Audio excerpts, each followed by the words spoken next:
Let's talk about the different categories or different levels when it comes to the engineering profession. I believe by now, if you have gone through or if you have seen some engineering job adverts, you might have come across different titles like EG1, EG2, EG3, as it goes. Let me break it down.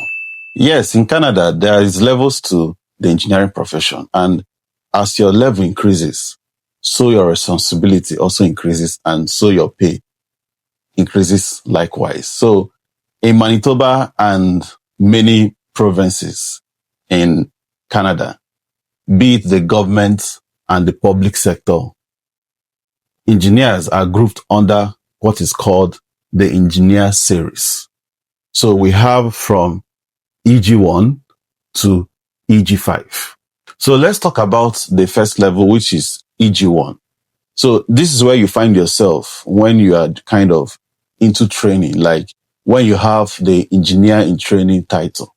So you are under supervision, definitely a professional engineer. And at this level, you're expected to build on real world experience and definitely prepare yourself to earn the professional title, which is the professional engineer. So before I continue, if you're here to subscribe to my YouTube channel, why don't you do that?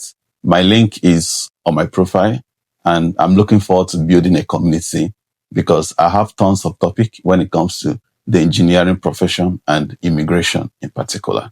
So the EG2, once you are licensed, like once you have your professional engineering title, this is your first professional level.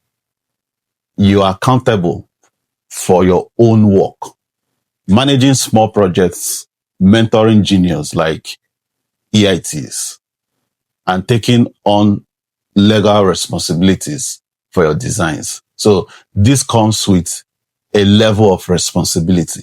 EG3, at this level, you are working with minimal supervision. So this is more of like an intro into the management level.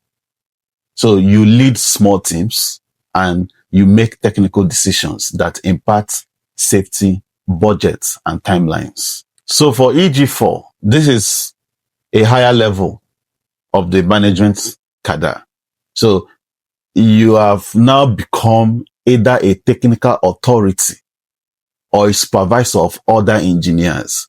So now your team is not just engineering training, but you have also licensed professionals under you. So you set the standards, you review other engineering work, and you advise where it's needed. So you are more of like you have a fundamental influence when it comes to technical decisions at this level. EG5, this is more of like the boss levels. So it is purely leadership at a higher level.